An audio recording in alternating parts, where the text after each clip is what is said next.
I'm Tové, your pot's bestie, and welcome to Friday Fables, where stories and science meet with a spoonful of sparkle. If you're living with a chronic illness, dysautonomia, or just need a moment of magic and meaning, you're in the right place. Now sit back, get cozy, and let's dive into today's fable. The Boy Who Outran the Storm. Once upon a time, in a quiet valley wrapped in wildflowers and wind, there lived a boy named Leo.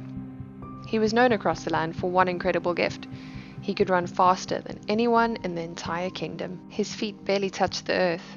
His laughter echoed like the wind. He could race the river, dash with the deer, and chase his own shadow across the hills. People called him the Flash of the Valley, and Leo liked the sound of that. But there was something else people noticed too, something that worried them. Every time Leo ran too far or too fast, a storm would follow him.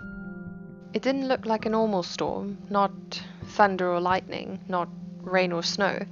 The storm was different. It clung only to Leo. By the time he got home, his legs would tremble like reeds in the wind. His head would spin as if it was still racing. His chest would tighten and his thoughts would scatter like leaves in a gale.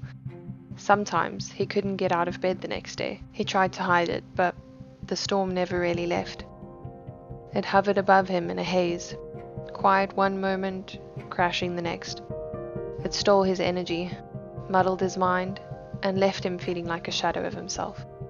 Maybe if I train harder, Leo thought. Maybe if I ignore it, it'll go away. But the more he pushed, the louder the storm howled. One day, after collapsing in the middle of a run, Leo found himself lying beneath an old willow tree at the edge of the village garden. He groaned, wiped the sweat from his brow, and stared up the leaves swaying above. "Running from storms again?" came a soft voice. Leo blinked. Sitting in the shade was an old gardener, hands muddy, eyes kind. He was planting herbs with a slow and steady rhythm. "I'm not running from storms," Leo muttered. "They just follow me." The gardener smiled. "Storms don't chase us for fun, lad. Sometimes they come to teach us when to rest." Leo frowned. "But I'm meant to be fast. That's what makes me, me. Slowing down feels like losing who I am." The gardener nodded, as if he'd heard this before. "Let me tell you a secret," he said, offering Leo a cup of something warm and fragrant. "Even the fastest things on earth pause. The cheetah rests more than it runs. The river slows at the bend. It's not a weakness, it's wisdom." "But how do I know when it's too much?" Leo asked. "The storm doesn't always come right away. Sometimes I feel fine and then, boom, I'm stuck in bed the next day." "Ah," said the gardener. "That's where pacing comes in." "Pacing?" Leo repeated. The gardener began to explain. Not in lectures, but in metaphors. He showed Leo how plants need light and shade, how too much water can drown roots, how bees fly from flower to flower but always return to the hive to rest. "You can still run," he said gently, "but not all the time, and not without listening to your body. If you learn to pause before the storm builds, it might not follow at all." So Leo began to train differently. He used a pebble in his pocket to remind him to check in with his body. If his breath quickened too fast or his vision blurred, he'd stop. He'd rest beneath a tree, drink water, breathe slowly.